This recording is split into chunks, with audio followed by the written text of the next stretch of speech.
Hello world, welcome back to Pinky from Imagine Outdoors. Now, usually we have a game called Kids versus Adults, and we've been doing that for many months now, I think 2 or 3 months, and it's been great and so much fun, but I think it's time to celebrate, and we're going to have a changing of the guards. So today we're going to celebrate with a campfire snack that I'm going to teach you, as we're all allowed to go camping and go away and lots of things are happening. I think it's really good to learn something that you can make on a campfire or in an oven or whatever, wherever it is you go. So yeah, that's what I want to teach you. So we're going to make my all-time classic favourite, an orange chocolate cake / soup, depending on how well you cook it. Alright, so you're going to need to go to the shop, okay, and you're going to need to buy these things. Yes, I'm at the shop. Wait a minute. I've forgotten something. That's better. Let's go find the things we need. Oranges. Yep. Chocolate cupcake mix, eh? Good idea. Some cutlery, but if you want to find some from home, that's okay too. Don't forget to buy tin foil in the shop. I had this at base, which is why I've got it here. Ding! Hi guys, so you've arrived at your base and you're going to find yourself a nice place to make fire. But before you have fire, you need to be prepared. For every fire, you need to be prepared. So like every video we've done so far, we have collected sticks. This week we are not making our sticks pretty, we're going to burn them all. So now we're going to go on a bit of a stick hunt and find 3 different types of sticks that you're going to need to collect. If you don't use a fire, that's fine. You can use an oven like I've kept saying. Alright, so we're going to go on a little bit of a stick adventure and then we're going to go to the fire pit and see what kind of fire we're going to make. Let's go find some sticks. Okay team, let's talk sticks for our fire. Let's look around. So, here we go, here's a good one. So this kind of stuff is what I like to call dead hedge or dead tree. It's brown and it's thin and it's snappy. That's really good and we're going to want stuff like that. Other sticks we're going to want, let's have a little look around, are small thin sticks. Here is a small thin stick. That's going to be really good. So we'll take that, and then other sticks we're going to, oh, here we go. Other sticks we're going to find are sticks like this. Now these are dead sticks. They snap when you push them. We've been avoiding these for a lot of our craft, and they're really handy. So let's take those. You're going to want to collect a good pile of these. Like we said before, the trick to fire is preparation. So let's take these to our campfire. Okay, if you're feeling brave and you want to split up some firewood that you might have already brought from the shop and you've got a nice knife like this, you can have a mallet. Wave the mallet, strange person over there. There it is. All right, so what you can do is something called battening. So you line up this knife. Now what you got here, where's my finger? Here it is. This is the butt of the knife. You're going to take the butt of the knife and put it up against the wood, just like so. And then what you're going to do is take your mallet and you hit the top of your knife until it's flat with the wood. Check this out. And then what you can do is split the wood down further. Okay, so if you buy some wood from the garage or something like that, this is a really good way to split it up. Hooray! Okay team, you have been out collecting your sticks. You've got your small sticks, you've got your medium sticks, and you've got your slightly bigger sticks that you might have collected and got ready from before. You're also going to need some sort of ignition. I have chosen a flint and steel, but it's actually not a flint and steel. It's aluminium and phosphorus, but that's not as catchy. You also want some sort of fire lighter maybe. I'm going to go bushcraft style and have cotton wool and Vaseline. And if you've never seen that before, I'll explain that in a second. So, like I said, and keep going on about, it's all about preparation. I've got my fire pit right next to me. And I've got everything that I need below. So, if you're going to use Vaseline and cotton wool, a good way, I call it owl snot burgers. So you dunk one ball on like that, and then you chunk on another one like that. This is an owl snot burger. Put that inside your fire pit. You're probably going to want 2 or 3 of them. Number 4, so that goes inside there. At the back of your fire pit, all right, you want to put, oh, I don't know, 3 or 4 pieces like this, which is going to look like that. And what I'm going to do now is I'm going to try and be clever and show you this as I go. Right, here's my fire pit. So here's what it looks like. And now something you never would have heard of before that I've invented. Something called a fire lasagna. So what you do is you've got your chunky bits at the back. You've got your lovely fire lighter there. You're going to take your small stuff and you're going to put that over the top. None of this fancy thing. No. No fancy fires here, just efficient fires. All you got to do is lean it on top. All right. Then you're going to ignite it. And it's ignited. So what's happening now is the small sticks are catching fire from the firelighter that you're using. I've used cotton wool and Vaseline, makes a really good firelighter. So you can see there, ooh, the fire's starting to go. So up next, moving in our sizes, we're going to put on our medium sticks, all right? Make sure you've got enough little sticks to go on. All right, then what we do is we put some of our other bits on, and what we're doing is we're making lasagna. So what you do is you go firelighter, small, medium, big, then you start again at small. So then you go small, medium, big, and you carry on like that, okay? And hopefully this will get your fire going. Let's have a little look back in a second. Okay, our fire lasagna is working. Come and have a little look at this.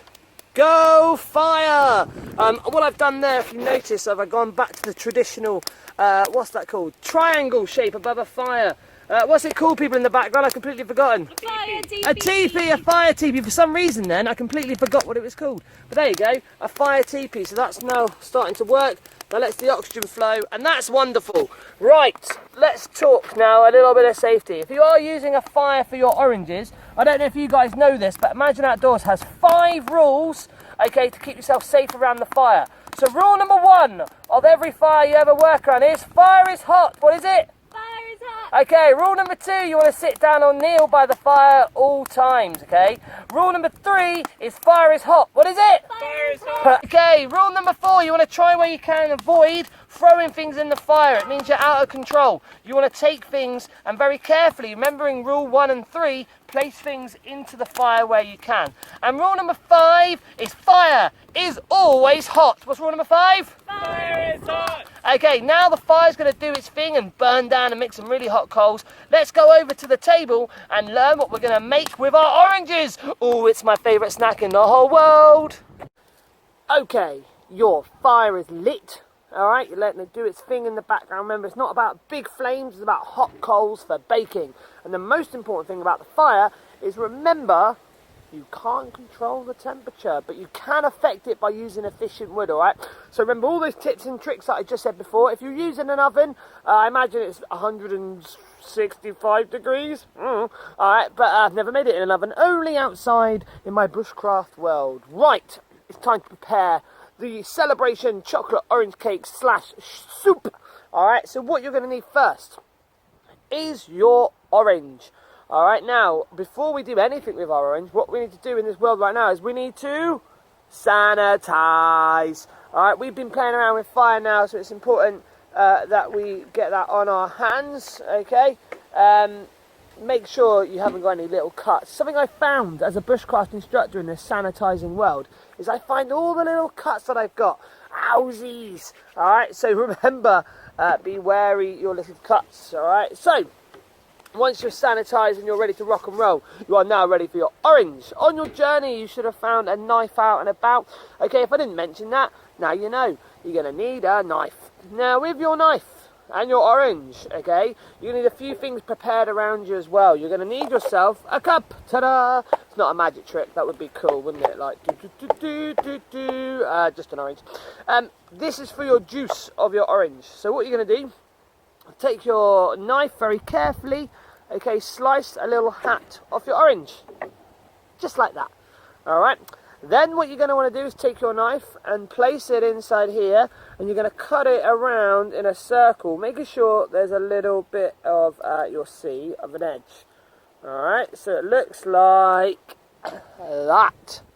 Now, you see all that juice, you don't want to waste that. So what you're going to do is get your spoon that you brought from earlier, and you're going to scoop out that inside bit. Do it over your cup. We don't want to waste any of this. Alright, you can use your fingers because you're now clearly sanitized. Alright, get some of that juice out of there, but try not to, if you can, to split the side of the orange. It's really important that there's some juice, but also we want to get as much as we can out, because this will aid in the baking in a little bit. Alright, so scoopity scoopity scoop, scoopity scoop, scoopity scoop. Alright, once you scoopity scoop, you should have a little orange well just like that. So, put this to one side, there it is. Take a little hat, put it on top so you don't lose it. Keep hold of your juice, enjoy it if you fancy a drink. Right, now you're going to need your mixing cup. And also you're going to need your cake mixture that you brought before. I've gone for this fancy Lion King Hakuna Matata style stuff. So look inside the box if you brought one of these. Get rid of the decorations, we'll use them later. If you just bought a pre-baked brownie mix, don't worry about it, just use that. If you're using one of these boxes, it's important to find the one that says chocolate mix, alright? With that, open it up. Now, there's a little rule in making in the outdoors, and it's called make it up, the mixtures, alright? It's not about, what's the word, exact measurements. It's all about making it exactly how you think it should be. I'm making a bit of a mess as well, that's okay. So I put in about a third into my little cup, that's for one orange. If you're making loads of oranges, then you're going to use it as we go. Each person gets their own cup. Once you've done that, you want to get your egg, alright? Break your egg open and pop that in there as well. And then what you're going to want to do is stir that up, alright, until it looks like a nice brown cake mix. Okay, mine needs more cake mixture. Okay, I've stirred for a little bit. My mixture's not quite right yet, so what I'm going to do is just add a little dash of water. Remember, like I said, it's not an exact science, outdoor baking. It's all about making it up and having fun and being squidgy. If you do make it too watery like I've done, get yourself some more cake mixture in there. Alright, and that will help thicken it up. Right, let's cut to the future when the mixture is ready. Let's go! Ta-da! Right, my mixture is ready to rock and roll. Okay, what we're going to do now is make ourselves a little tin foil plate. So it goes like this. Alright, and pop that there like so. Pop your orange on the plate, and what you're going to do now is fill your well up with a little bit of cake mixture. Alright, so make sure it's not all the way to the top, but if you want to be brave you can do, and you end up with like an exploding orange, which I am all encouraging. So fill that up in there like this. Here we go. Once that's nice and full and you're happy with it, alright, get that out of the way, pop the little lid on top of your orange, and now what you want to do is a little handy campfire trick. So from the bottom, wrap it up to the top like this. Alright, then you make a nice bit like this, but wait there, bend it over like a hook. Alright, so this will look like so. This will make it easier later on to retrieve your orange. I'm so excited. Okay, it's now time to take this to the fire and place it on, and then we'll see what it looks like later. Let's go to the fire. Very carefully, remembering fire is hot, put it somewhere where you can retrieve it. I'm going to put mine there. Good luck, orange. I believe in you. Make me a wonderful cake.